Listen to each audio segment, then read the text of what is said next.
In a North London derby that was must win, Arsenal have returned with a bang, arriving at Light Work Lane and departing with 3 massive points, all thanks to a gargantuan goal from Gabriel Magalhaes. So from how exactly Mikel Arteta adapted, to Arsenal's insurance policy in defence, a new star off the bench, and the insane work rate of our attackers. As per, let's break it all down and discuss the 5 things we learned from Tottenham 0, Arsenal 1.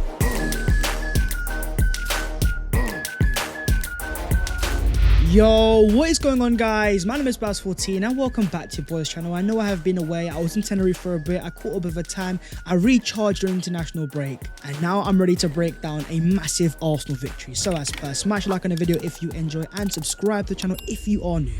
We're starting straight away with Mikel Arteta's adaptation. Going to Spurs away has always been difficult for Arsenal, but not for Mikel Arteta, becoming the first ever manager in Arsenal history to win at Spurs away 3 years in a row, something that even Arsene Wenger couldn't do. The last time Arsenal did it was 1988. But speaking after the game, there was a very intriguing quote where he said, "He didn't sleep much before the game. I had a clear game plan, but then we lose a player.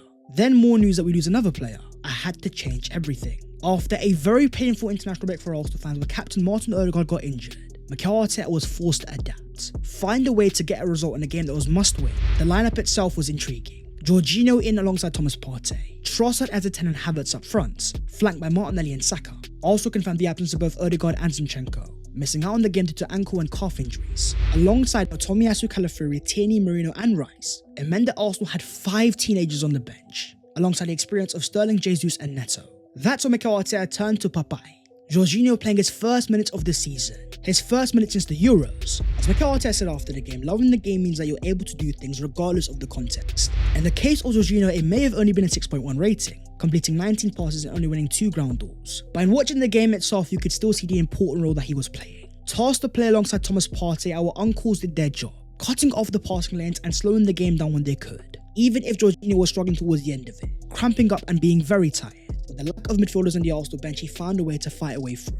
What Arsenal were able to do was make this a tight game. Spurs may have been the home side, they may have been near to full strength, but the XG shows that Arsenal kept it even, edging Spurs with a 0.85 XG to 0.81. The stats showed that we had to suffer though, with only 36% possession, 22 final third entries to Spurs' 79, and only 1.5 expected threat created. We also lost out on the field tilt, with only 31% of Spurs' 68, which was to be expected when you've got no Odegaard, no Rice and no Merino. Essentially Arsenal playing without their starting midfield.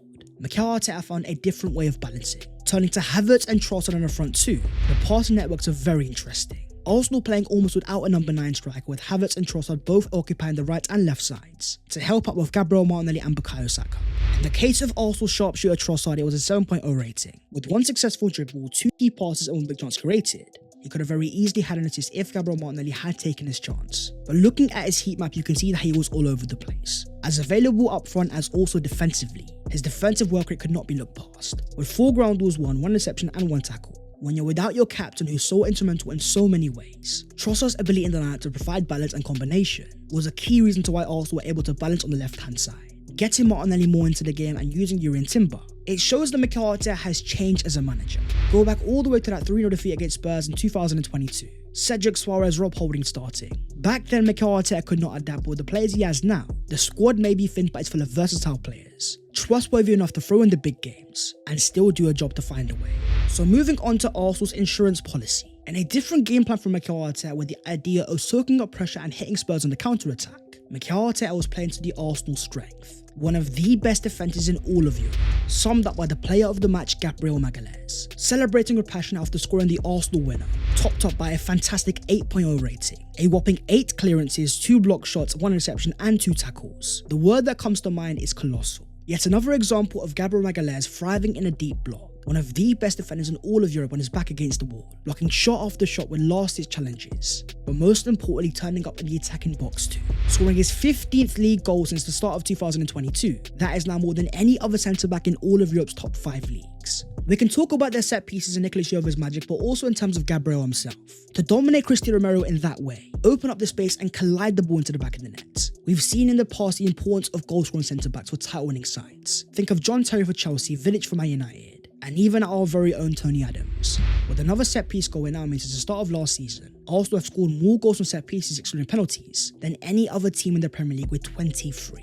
It quite literally is over for everyone else because Arsenal don't stop scoring. And the most important part is how important those goals are. with 16 from corners last season, and Mikel Arteta's quest to close the fine margins. Going above and beyond for corners is helping Arsenal so much. It's giving us important goals to provide moments, and we are now seeing it win Arsenal points on a consistent basis. Scrap the idea of this not being sustainable. Get used to the idea of Arsenal being the set-piece kings. But in terms of Gabriel Magalhaes' man of the match performance, it's actually the second time in a row that he's won the man of the match as Spurs away. But in terms of my man of the match, I'd actually go for the Arsenal goalkeeper. David Raya with an 8.3 rating, 5 saves and a 0.28 goals prevented, with 20 accurate passes and 9 accurate long balls, keeping his third clean sheet of the season in just 4 games. Not only was he the highest rated Arsenal player in terms of the stats, but in terms of commanding his box, on his 29th birthday he reigned supreme. Not only making important saves to keep Arsenal in the game, but whenever Arsenal was struggling to keep composure, he was fantastic at slowing the game down. And here he was after the game celebrating his 29th birthday, alongside a certain Mikel Merino, who intriguingly was not wearing an arm sling. But let's talk about our dog at left back, Jurrien Timber. His first 90 minutes in over a year with 3 clearances, 1 block shot, 1 interception and 3 tackles. 4 ground balls won. Arsenal fans finally got a glimpse of why Mikel Arteta signed him. Despite not being a natural left back, look how composed he was in possession. Not fazed by pressure, always able to play out. Surprisingly very useful in the overlap as well. Playing incisive passes in the final third, that for me is the most intriguing thing. While Timber at the defensive third is a bit conservative, in the midfield and forward areas is where Timber comes alive. His passing becomes far more incisive because he's able to see them, allowing him more influence in the final third. After a controversial challenge towards the end of the first half, there was a bit of a scrap, but once again he was not fazed whatsoever, grabbing Vicario and letting him know not to mess about. This game was an example of Timber's testament. Despite being on a yellow card after that, he remained calm and composed, a stoic character that's not fazed by anything. On the right hand side, it was a bit of a different story. Despite Ben White putting a 7.1 rating, with 2 clearances, 2 interceptions and 2 tackles, watching the game you could definitely see there was a bit of a struggle there. Not quite as game in terms of the passing and maybe even missing Martin Odegaard. He nearly made a costly mistake in the first half, giving the ball with Dominic Solanke he was about to score, if it wasn't for the Arsenal insurance policy of William Saliba. A 7.0 rating for the Mbappe centre-backs with 3 clearances and 2 tackles, 4 ground balls won and a 97% passing accuracy. There are very few defenders in world football that are able to recover like Saliba, stay composed in the big games and come alive. That's why we're allowed to play players like Jorginho in midfield.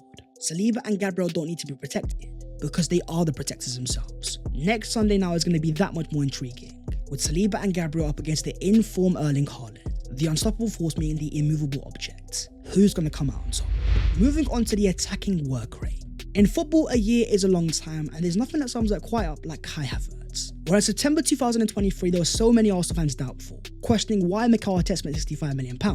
In September 2024, Arsenal fans now see the vision, as Kai dropped another 7.3 rating, with 2 shots on target, 17 accurate passes, and most impressively, 8 aerial duels won. In a world where strikers only get based on the output, Havertz provided a masterclass without even scoring, showing elite levels of aerial presence to help Arsenal up the pitch. In a game plan that was all about soaking pressure, it was only because of Kai Havertz that Arsenal were able to play out of it. From playing as a 9 to playing as a 10 and dropping as an 8, showing elite levels of work rate with 5 clearances, 1 interception and 2 tackles. For £65 million, Mikel Arteta has an attacking Swiss army knife, giving Arsenal tactical flexibility that very few can offer.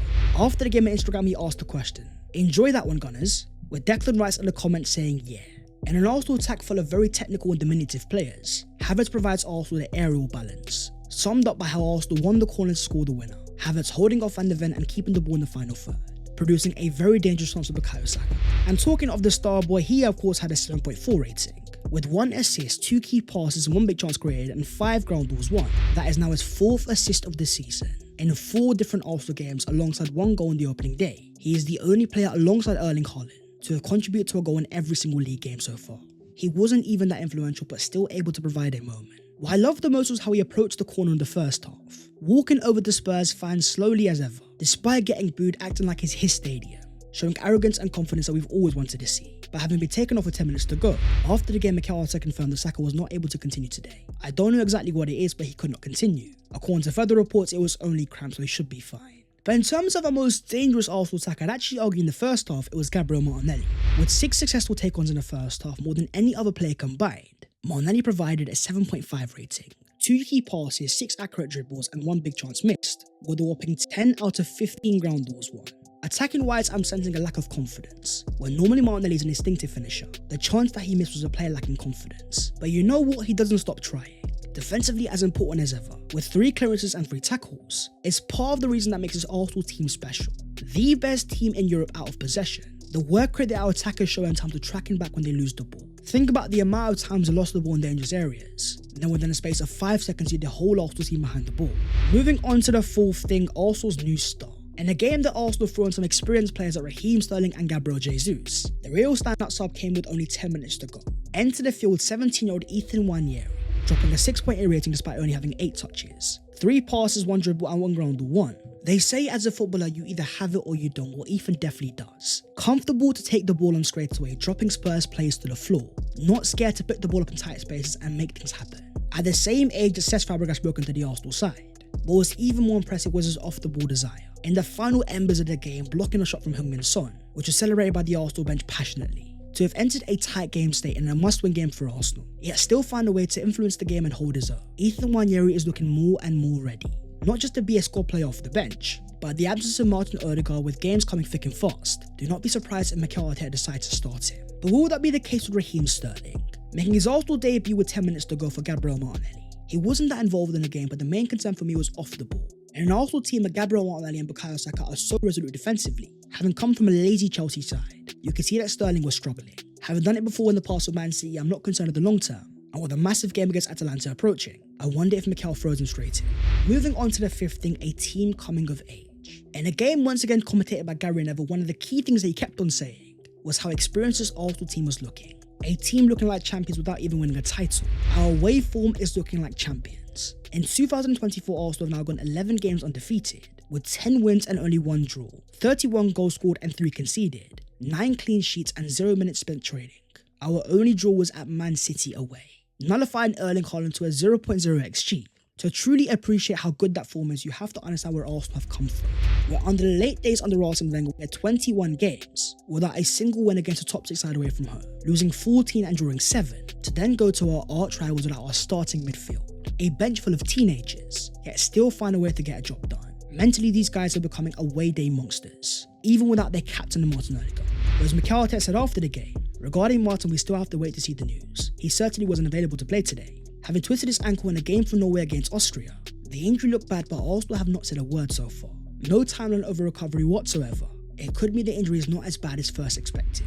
For Arsenal, the games are coming thick and fast, starting off with Thursday against Atalanta. Our first game of the Champions League campaign starting away from home. Against the reigning Europa League champions, this will not be easy. Atalanta are a high pressing side and this will be a game full of a lot of running. The question becomes, how is Mikel Arteta going to rotate? Ethan Nwaneri pushing for a starting place. Sterling and Jesus both off the bench. As important as the Champions League is, the Man City game is far more important. I expect a change Mikel Arteta 11, with the priority and focus being at the Etihad. That is the video there and there though, so hopefully you guys have enjoyed. If you have, don't forget to smash a like and also subscribe to the channel if you are new. If you want to follow your boy on all of his social medias, then the links are down below in the description. But that was the 5 things we learned from Tottenham 0, Arsenal 1. Light work lane, 3-point lane, whatever you want to call it, Arsenal have got the job done, and now we've got some important games coming thick and fast. So as per, stay tuned as always, and I'll see you next time. Take care.